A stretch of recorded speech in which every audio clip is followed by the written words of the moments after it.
राजेंद्र जी गुड्डा, वो तो कहते हैं राजेंद्र गुड्डा के चेहरा पे वोट पड़ते हैं, मुझे किसी पार्टी और किसी कुछ नहीं लेने देना। अरे भाई पार्टी की नहीं है तो पार्टी के सिंबल क्यों लेते हो आप? निर्दलीय रहो, चेहरा कितना बड़ा है आपका वो मालूम हो जाएगा। लेकिन क्योंकि वो मैं गहलोत साहब के साथ रहे, अच्छी बात है, विकास कराने के लिए कहा था कि मैं इसलिए पार्टी छोड़ रहा हूँ, दूसरी पार्टी से, मैं सपा जैसी पार्टी से जीत के गए तो ये कहा कि मैं तो विकास के लिए जा रहा हूँ। अरे विकास किसका कर रहे हो, खुद का कर रहे हो या पब्लिक का कर रहे हो?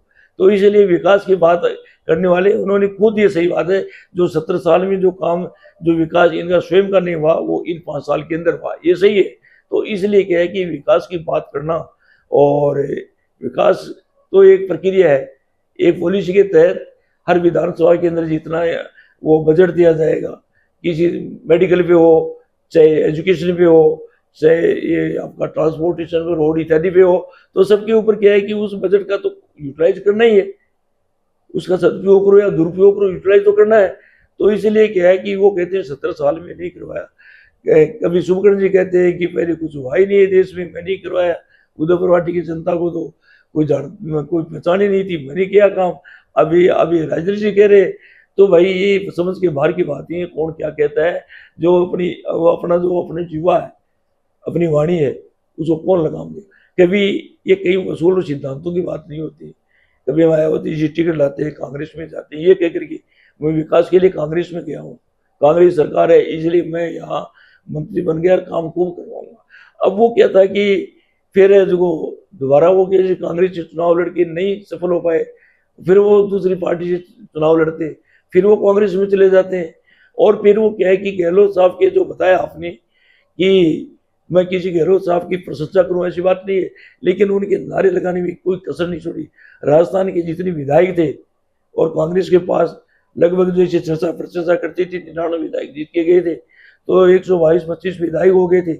उनमें क्या सर्वाध एक ही व्यक्ति था जो अशोक गहलोत की प्रशंसा के पुल मानने के लिए, उसका ये तो उनको हनुमान मान करके वो उनको राम मान करके हनुमान की भूमिका निभा रहे थे।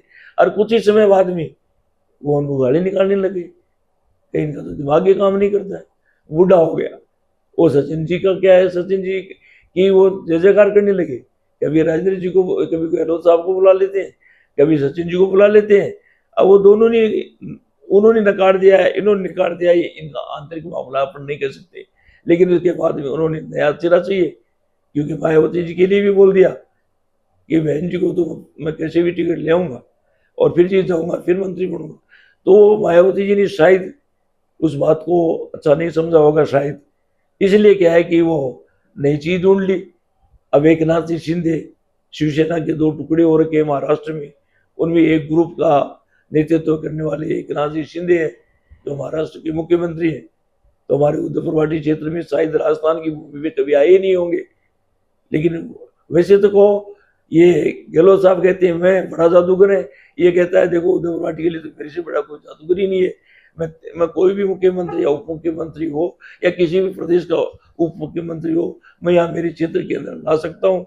एक बार आपको ध्यान हो, मैं जहाँ तक सोचता हूँ प्रकाश अम्बेडकर को भी लाए थे। तो ऐसी स्थिति में ये क्या है कि ये अपने आप को जो कहते हैं ना जादूगर, तो कभी कभी जादूगर भी बात कर जाते, कभी कभी जादूगर भी बात कर जाते, कह नहीं सकते आगे क्या होगा। लेकिन ये तो इनका कहना मैंने ऐसा किया, मैंने ऐसा किया, ये तो भाई जसने वाली बात ही नहीं है। करने को जो एक विधायक का दायित्व होता है, करने की कोशिश की होगी। लेकिन यहाँ की जनता, मैं ढानी ढानी गाँव गाँव फिरता हूँ, यहाँ की जनता इतनी क्षुब्ध है, इतनी डरी हुई है, मतलब भयमुक्त है। ये भयमुक्त करने की इनको आवश्यकता है, ये जनता भयभीत है, इनको भयमुक्त किया जाए सही प्रजातांत्रिक तरीके से। उनको यहाँ स्वच्छ सांस लेने का वातावरण पैदा करने की आवश्यकता है हमारे क्षेत्र के अंदर। भाई बिना पेंदा का लूटे का तात्पर्य तो यही तो है ना, किधर भी लुट के जाए। तो उन्होंने जैसे किया, गजेंद्र सिंह जी ने जो कहा, हमारे सम्माननीय माननीय जो आपका केंद्रीय मंत्री हैं, संसाधन मंत्री हमारे अपने जो उद्धव प्रवाटी तहसील के प्रवास के अंदर मैं भी काफी साथ रहा था, उन्होंने ये कहा था। लेकिन उसके पीछे उन्होंने को गलत नहीं कहा था, ये कहा था कि यार ये तो बिना पेंदे के लुटे, इनका क्या, इनकी तो बात करना ही गलत है। क्यों कि उन्होंने तो ये बताया था कि भाई उनका कोई स्थायित्व तो हो ना, यदि किसी पार्टी में चले गए, चलो एक अच्छी बात है, जनता की विकास के लिए हो सकता है, जनता की भावना हो, कांग्रेस में जाओ। लेकिन वहां तो स्थायी रहो ना, वहां भी छोड़ रहे हो, वहां भी छोड़ रहे हो, वहां भी उस ग्रुप में जाओ, कभी उस ग्रुप में जाओ। तो मेरा मानना है कि उन्होंने जो गजेंद्र सिंह जी ने कहा था वो कोई गलत नहीं कहा था। अब वो क्या करते हैं कि ये महिलाओं के सम्मान की बात करते हैं, महिलाओं के साथ कितने रेप हुए, कितने उन्होंने एफआईआर लगवाई होगी, या पुलिस ने उसके ऊपर दबाव क्यों नहीं बनाया भाई चालान करो। तो इसलिए वो उनका क्या है कि वो उनका अपना सोच है।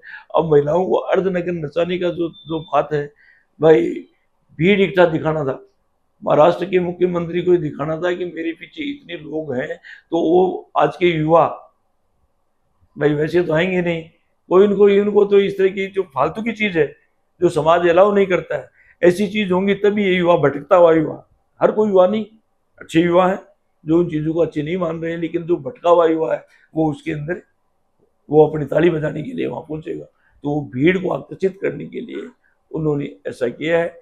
उनके समझ में ये किया है डेमोक्रेसी में अच्छा ही बुरा ही नहीं, वो क्या है हेड गिने जाते हैं, तो शिंदे साहब को उनको हेड गिना नहीं थे, वो हेड कैसे गिनाए जा सकेंगे, वो इसलिए गिनाए जा सकेंगे इस तरह से जो आप जो बता रहे हैं, मैंने तो ये नहीं देखा है, लेकिन जो देखने वाले भी बता रहे हैं, वीडियो भी वायरल हो रहे हैं, उनमें जैसे देखा है तो ये गलत है।